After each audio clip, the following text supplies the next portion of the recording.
A mind that never quits is not positive thinking or mental toughness. It is the restoration of your manufacturer's original operating system. Let me submit to you today that the greatest crisis facing humanity is not economic collapse, not political instability, not even moral decay.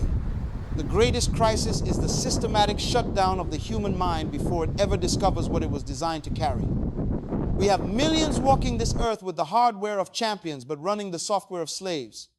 The manufacturer created you with a processor capable of solving nations' problems, but religion taught you to just survive until heaven. Society programmed you to settle. Culture conditioned you to quit when it gets hard. And now you're operating at 5% capacity, wondering why life feels so exhausting. The tragedy is not that people fail. The tragedy is that they never even attempt what they were born to do because somewhere along the way someone convinced them that quitting is wisdom, that playing it safe is maturity, that knowing your limitations is self-awareness.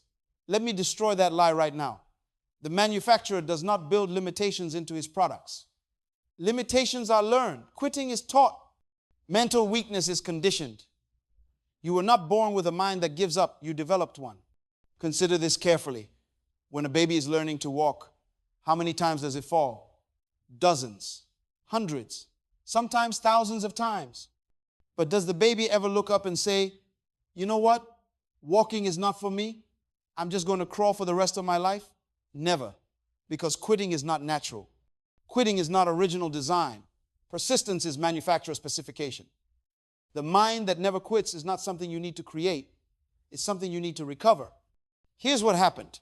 You came into this world with an incorruptible operating system. Your mind was designed to see problems as puzzles, obstacles as opportunities, failure as feedback. But then life started installing viruses. Your parents said, don't get your hopes up. Your teacher said, be realistic. Your friend said, who do you think you are? Society said, know your place. And slowly, progressively, systematically, your mind learned something it was never designed to learn. It learned to quit.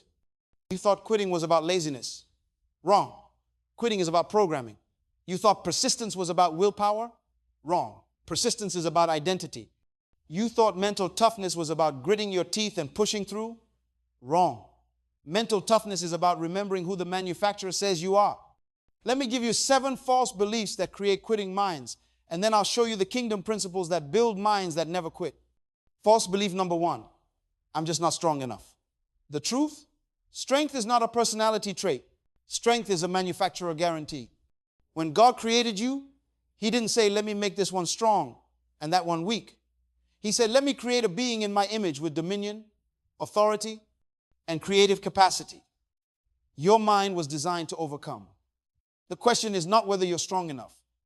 The question is whether you believe what your manufacturer says about you. False belief number 2, I've tried before and failed, so why try again? Listen carefully. Failure is not final. Failure is educational. Thomas Edison didn't fail 10,000 times. He discovered 10,000 ways that didn't work. The manufacturer builds learning capacity into every product. Your mind is designed to extract lessons from every experience. When you quit after failure, you're not protecting yourself from pain. You're aborting the process that births wisdom. False belief number 3, I don't have what it takes. Wrong question.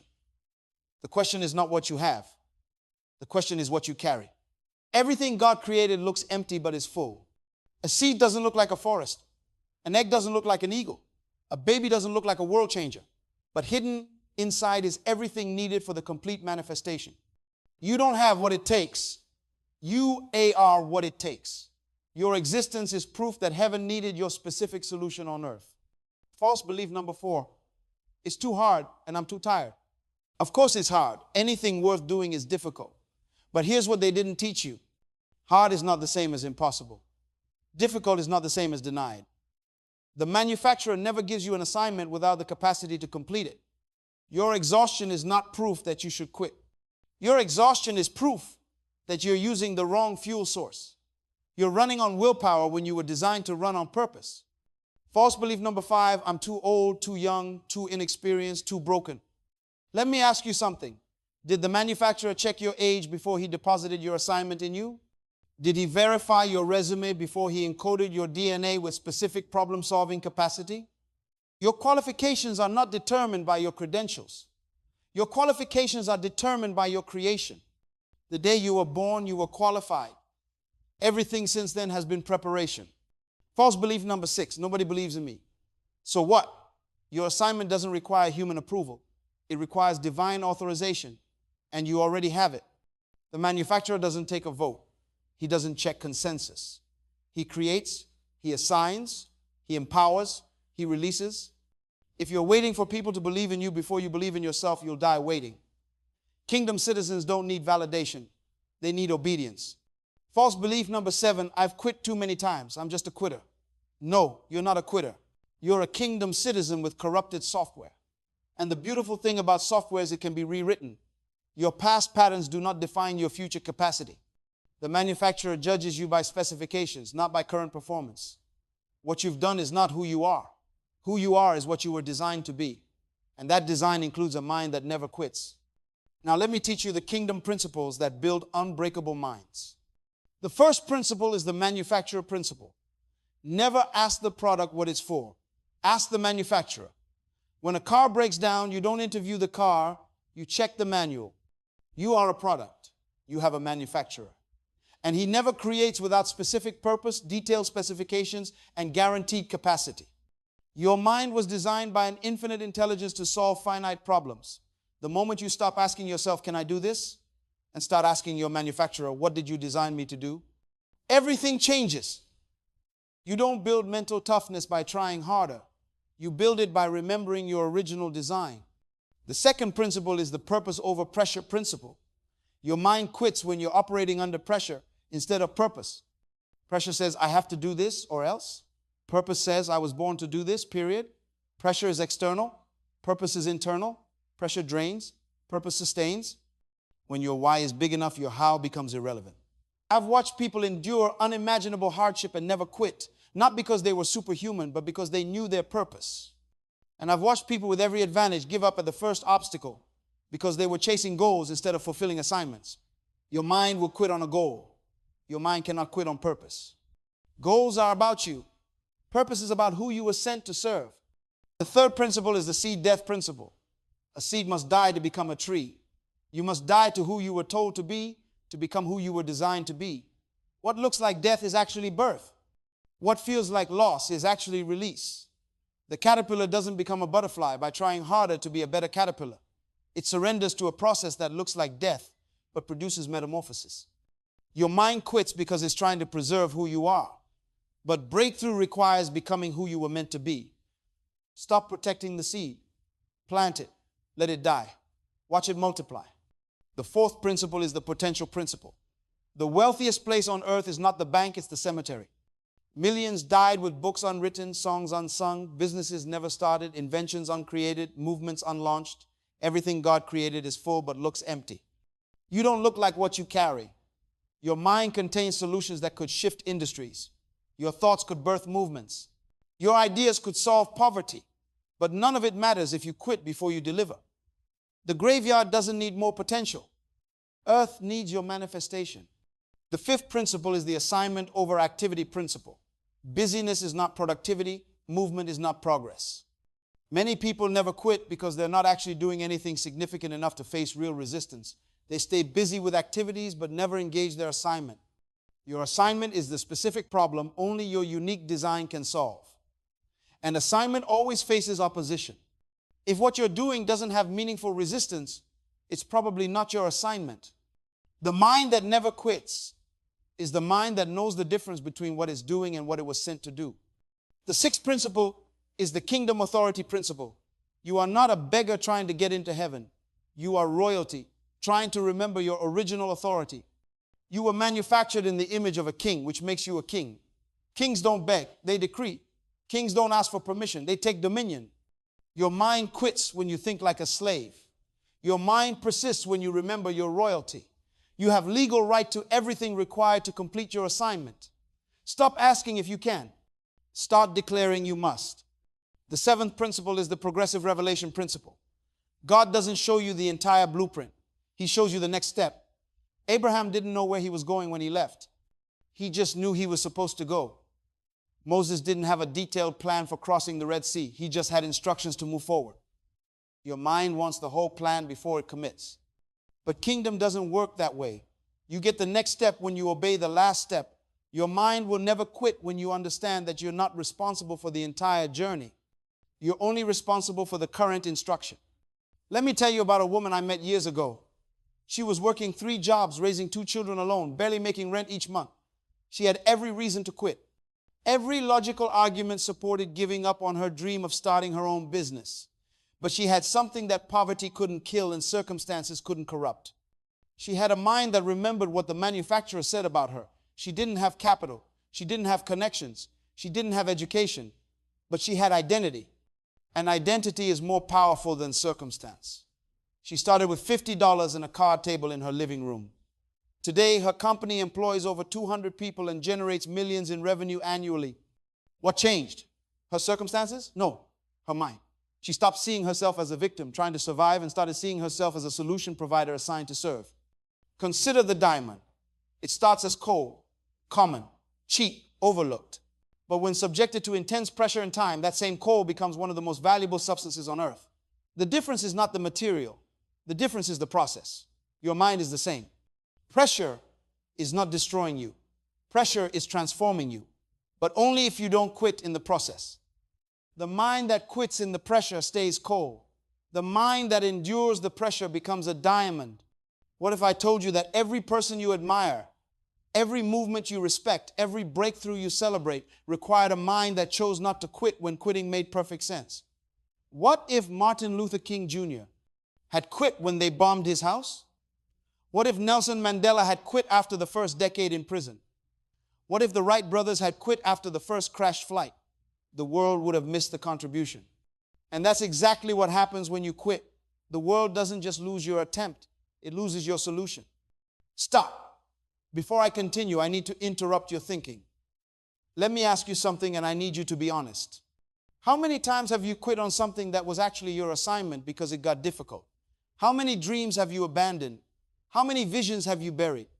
How many times have you been right at the edge of breakthrough and turned back because you couldn't see it yet? If something is stirring in you right now, if you feel that restlessness, that dissatisfaction with where you are, that's not depression. That's your potential banging on the door of your consciousness screaming, "Let me out." The wealthiest place on earth is the graveyard. And if you're still listening to me, it's because you refuse to be buried there with your music still inside you. Now let me move you from knowledge to action, because everything I've taught you means nothing if you don't do something with it. Stage 1 is wake up. You cannot change what you tolerate. You cannot fix what you deny. The first step is waking up to this truth. Where you are is not where you belong. Mental quitting is a habit, not a destiny. You've been operating with corrupted software, but the manufacturer still has the original code. Wake up to the reality that you were designed for endurance, encoded for persistence, manufactured for breakthrough. Stage 2 is remember. You're not trying to become something new. You're trying to remember something original. Stop building an identity. Start recovering your manufacturer's design. You had a mind that never quit before life taught you to give up. Before failure programmed fear. Before rejection installed doubt. There was a version of you that saw obstacles as adventures, that viewed challenges as games, that treated impossibility as invitation. Remember that person. That's who you actually are. Stage 3 is decide. Potential without decision is just cemetery material. What separates the graveyard from destiny is one thing: decision.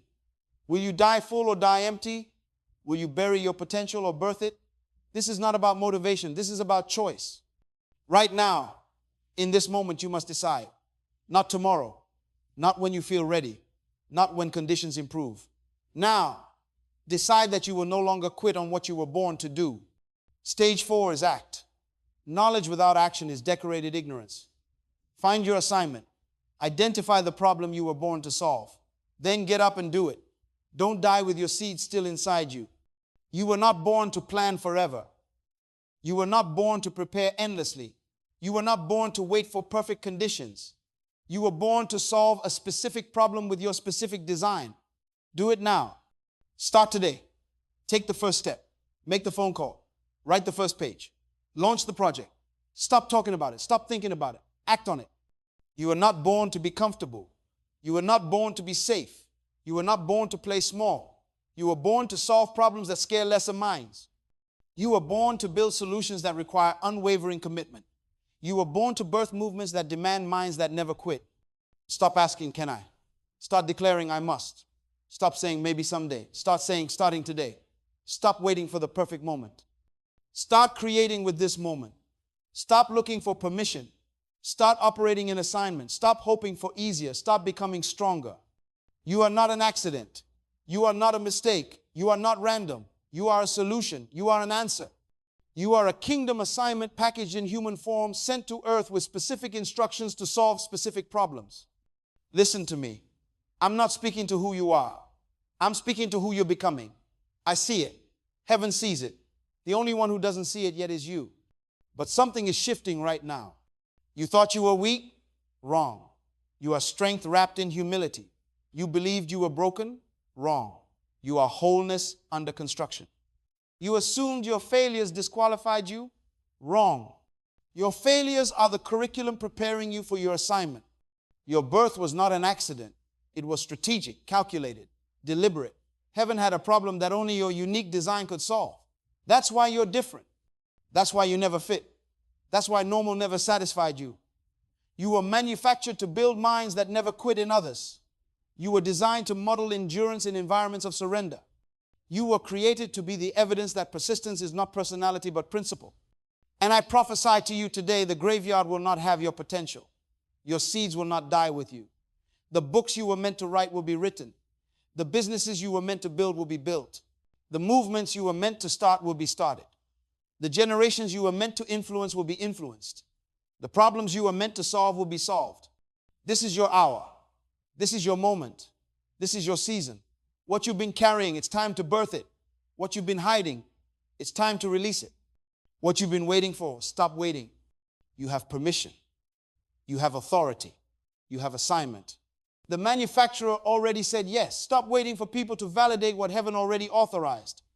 Now go and solve the problem you were born to answer. So what do you do now? Let me give you 4 clear instructions.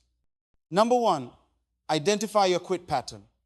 Write down the last 3 significant things you quit on. Be honest. Look for the pattern. Was it when it got difficult? When people doubted? When results didn't come fast enough? Your quit pattern reveals your mental programming. You can't fix what you won't face. Number 2, rewrite your identity script. Stop defining yourself by what you did. Start defining yourself by what the manufacturer says. You are not a quitter. You are a kingdom citizen with temporary corrupted software. Every morning, speak your manufacturer identity out loud. Declare who you were designed to be, not who you've been behaving like. Number 3, find your assignment and commit completely. Not your job, your assignment. The specific problem only your unique design can solve. Once you identify it, make an irrevocable commitment. Burn the ships. Cut off the retreat. Tell people who will hold you accountable. Your mind quits when it has an exit strategy. Remove the option. Number 4, start today with the next right step. Don't wait for the whole plan. Don't wait for perfect conditions. Don't wait to feel ready. You get the next step when you obey the last step.